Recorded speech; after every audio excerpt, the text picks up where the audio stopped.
Hello friends, welcome back to my channel. I'm Sarah Sunstone, and today I will be sharing every new feature that is included in the latest beta for Coral Island, as well as the next big content update, the Merfolk and Fall update, which is releasing sometime this month in August, but we don't yet have a confirmed date. This is definitely the biggest update to date for the game, meaning we have a lot to cover, so without any further ado, let's get right into it. So let's start off with the most substantial part of the update, which is the addition of the Merfolk Kingdom to Coral Island's ocean, which essentially adds an entirely new map to the game. With this update, you will be able to continue along the Following the Retreated Roots questline to enter the Merfolk Kingdom. If you would like to go into the kingdom completely blind in your gameplay, I will timestamp the next portion of the video for you to skip ahead to.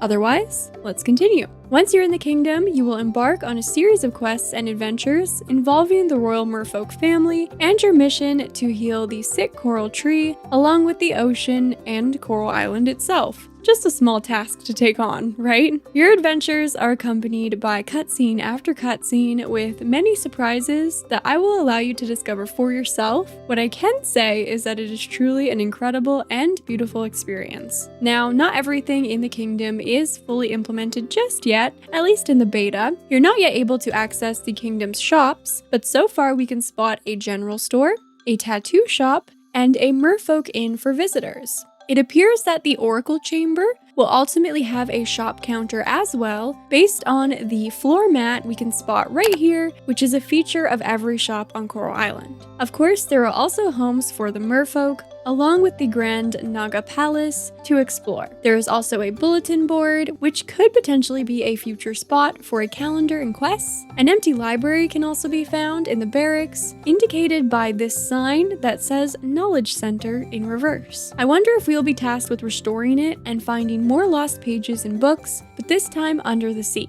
In the barracks, you will also have a bed to sleep in for as many nights as you would like, along with access to your mailbox from the ocean. Further, this means that you will no longer have your nightly 11 p.m. curfew enforced by Kibble. You can stay in the ocean until a regular passout time at 1 o'clock a.m. The cast of merfolk characters that have been implemented so far includes Agung, Cho-Oyu, Denali, King Krakatoa, Olin, Princess Miranjani, Queen Nanda Devi, and Sumeru. As you can see, these characters have their own relationship page in your user interface where you can read a little about their backgrounds. So it seems like these merfolk will all ultimately be friendable, while Denali, Princess Miranjani, and Sumeru will be dateable in a future update. There is one other merfolk character not included here who you will meet named Deno, who is part of the story and has a portrait but doesn't appear to have dialogue yet or be friendable. There are also other 3D models for merfolk guard NPCs and even some royal pet characters. But the adorable undersea critters are something you need to discover for yourself if you haven't already, so I will not be spoiling this for you. Now, much of the new main storyline involves exploring the deeper depths of the ocean, specifically the 40 and 50 meter depths. The 40 meter depths will offer gold kelp for you to collect, while the 50 meter depths will hold osmium kelp. Of course, there will also be all sorts of new sea scavengeables to collect and sea critters for you to capture,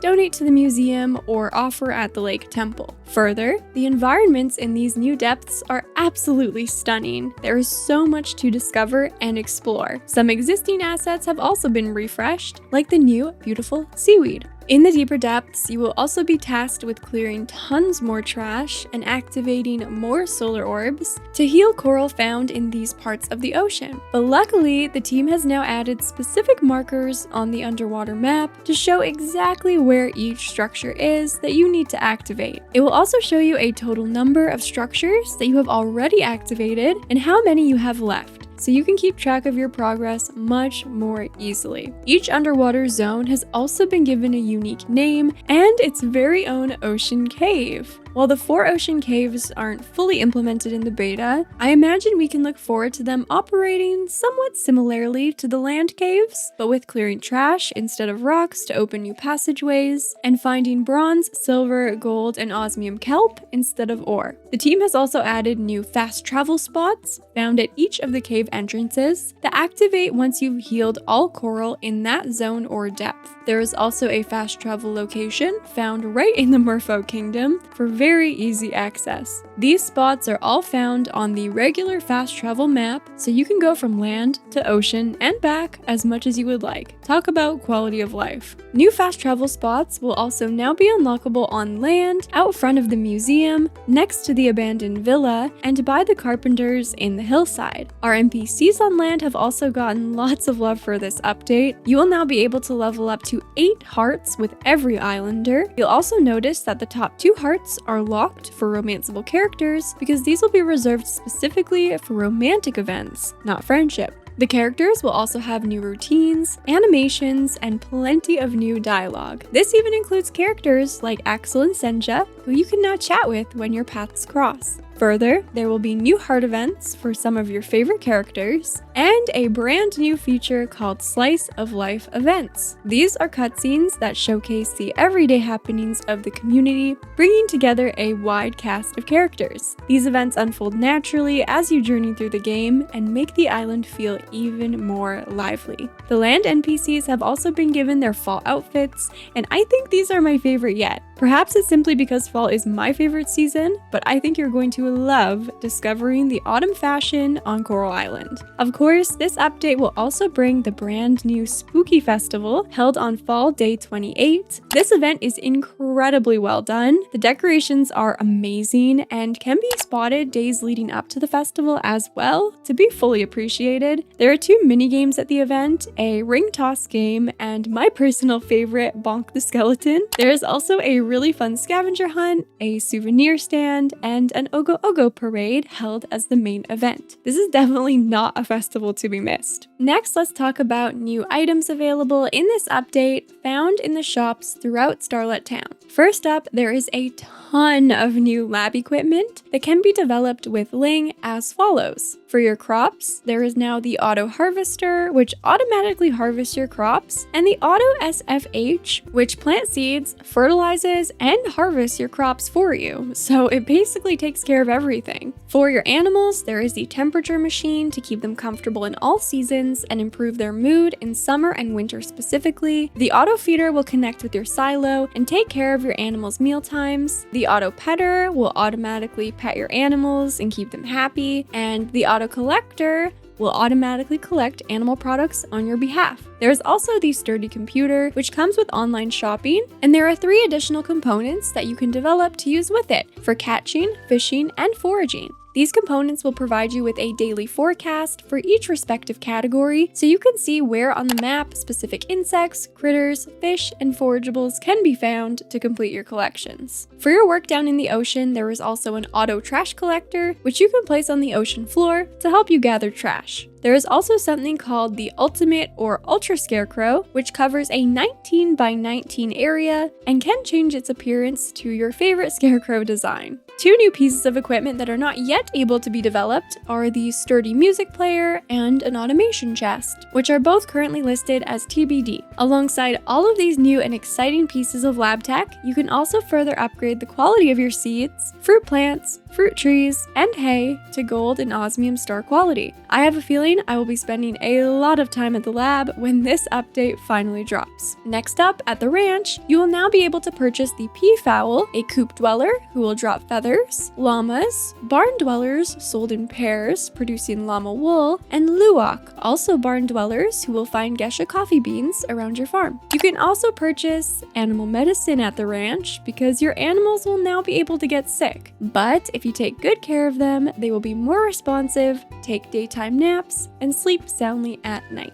Over at the Carpenters, you will now be able to purchase the blueprint for a shed, which will cost just 5,000 coins and require 200 wood, 200 stone, 5 silver bars, and 2 days to be built. And yes, you can put all of your artisan machines inside to keep them out of sight. Next, at Sam's, once you reach town rank C, you will be able to purchase fruit trees, which unlike fruit plants, will not wither off season. They take 28 days to grow and will bear fruit in specific seasons. The trees I've seen available so far include orange, durian, mango, peach, apple, olive, and almond. At the furniture store, there are 2 new sets available. There is a 20-piece mermaid-style set of outdoor furniture and a 27-piece mermaid-style set of indoor furniture. These collections just look so stunning, and I can't wait to showcase them for you in a future video. Over at the BOS shop, there are also a ton of new items in stock. There's a variety of consumable items called monster scents, which will impact your interactions with enemies. There are also some new equipable rings with interesting perks, along with a ton of new weapon sets, including shields, spears,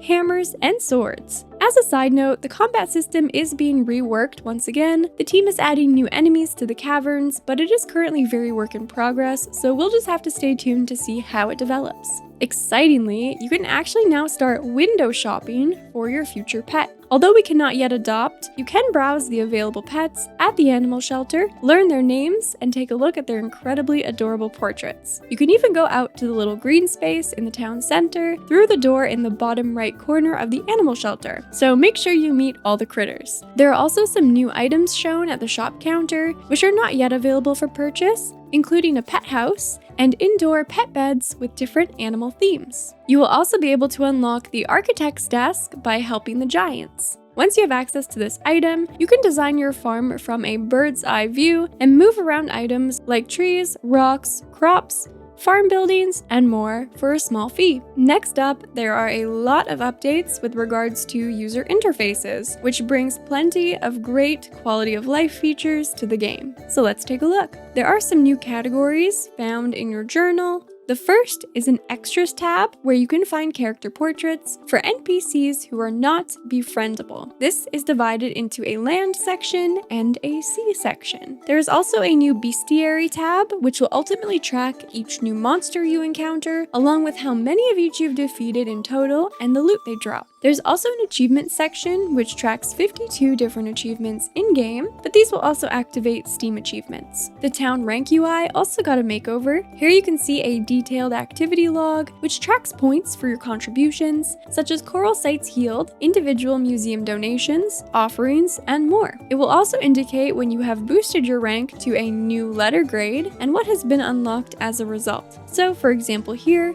you can see that when I reached town rank C, I unlocked new seeds at Sam's, new decor at the furniture store, new clothing at Wabanana, winter seeds, fruit trees, and pigs. This information will also be shown as a page on your end of day summary, so you'll be sure not to miss out on these town milestones. There have also been changes made to the mastery system. Now, you must spend 2 points on tier 1 skills before unlocking tier 2 skills. Cooking has also received some updates. The interface has been given a makeover, categorizing recipes based on the utensil. You can also clearly see what buffs each individual dish will offer, both on the recipe card and on the recipe icon. This is also indicated when the dish is in your pocket. Additionally, cooking now yields 2 cooked dishes for every 1 ingredient. Some extra features I've noticed in my time with the beta include the pool at the Coral Inn being removed, which I'm guessing is because we will have to improve the town first or take on a community project to have it built. There's also a pier that has been added on the secret beach next to our farm. Although we still can't access it, I'm guessing this will be where we will ultimately fix up our boat for our island hopping adventures. Pufferfish is suddenly covered in vines, both inside and out. Is nature trying to consume their evil corporation? We'll have to keep playing to find out. There's a couple other topics I wanted to address before I leave you today. First up is the dig site. Initially, this feature seemed like it was planned for the next update, but in the latest developer blog, the team shared that they will be showcasing it at the end of August. This means that while it could be a part of the August update, it might also be pushed to a future update instead. I also wanted to add that although this is most of the new content that I've personally encountered in the beta, the team is putting out very frequent patches with new features, bug fixes, improvements, and more, sometimes on a daily basis. So by the time we reach the official update, what you encounter in your game could be different than what I've outlined today, but this should hopefully give you a good picture of what to expect. Well, there you have it, friends. That was just about every new feature to be included in the Merfolk and Fall update coming out sometime in August for Coral Island. Be sure to let me know down in the comments which of the new features you are most excited for. Anything and everything, you know I always love hearing from you. Be sure to give the video a like if you are so excited to visit the Merfolk Kingdom. And with all that being said, thank you so much for watching. I love you all, and until next time, take care. And a very special thanks to Meredith, Ormodus, Tansy, Cisco, Cheese, Divine Raven, Blossom, James, Paul, Jack, Danny, Starry Days, Kimmy, Dream, Becca, Kayla, Haley, and Eisenal, my beautiful Sunstone members. I love you all very much, and thank you so much for the extra support on the channel, which really helps to make all that I do possible and means the world to me.